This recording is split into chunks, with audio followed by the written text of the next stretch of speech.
regular Medicare A and B.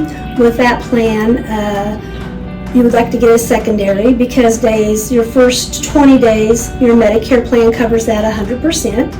And then your day 21 up to 100, correctly, is 21 up to 100, you need a secondary because then it becomes an 80% and a 20%. So without a secondary, you don't have to have a secondary, but you would be required for 20% of that cost if we had you here longer than 21 days on. So people having a secondary is really a good plan for them to have that.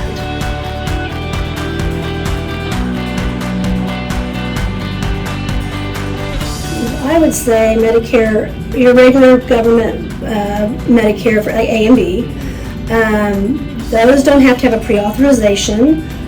We see that they have the qualifying factors for skilled, and they're probably maybe a little bit easier to get into skilled areas.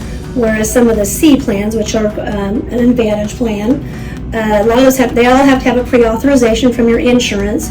And they may not pre-authorize you for as long. I mean, they may say, well, they think you maybe just need 3 days or not as many days, and maybe we think you need to work on something a little longer. It's just requiring continuous pre-authorizations and making sure the insurance is going to cover it, because we don't want them stuck with any kind of a bill at all, because they didn't qualify. So we don't want to do things like that to make sure.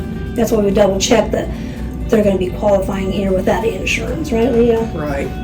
And I think what we see oftentimes is people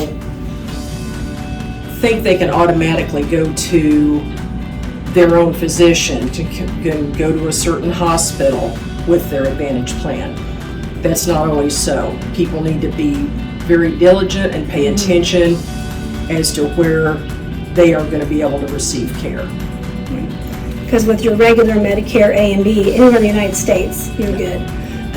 Not so much always with some of the C plans, Advantage plans. So they need to make sure, like if somebody travels or goes somewhere else, they really need to look into that, because just like we've had people come here for the festival and someone get injured and end up unskilled, they wrecked a bike or something and they got injured and broke a hip, and they had regular Medicare, so they were able to stay here and it was covered because they had regular Medicare A and B. So that was very good on their part. They didn't have to worry about, is it going to be covered and I'm in another state and what's going to happen. So for the people who travel, Medicare A and B is the United States.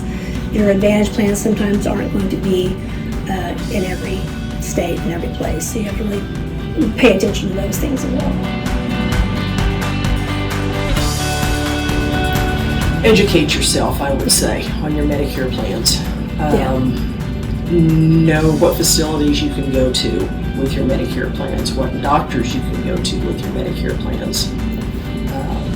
And knowing that those days, that the plan has skilled days and everything, and how their skilled days work, in case that's something they would need, obviously. And there are only certain places that are accepted on those skilled days and how they work and how many days they give them and stuff. Ask lots of questions. You never ask too many questions. Yeah.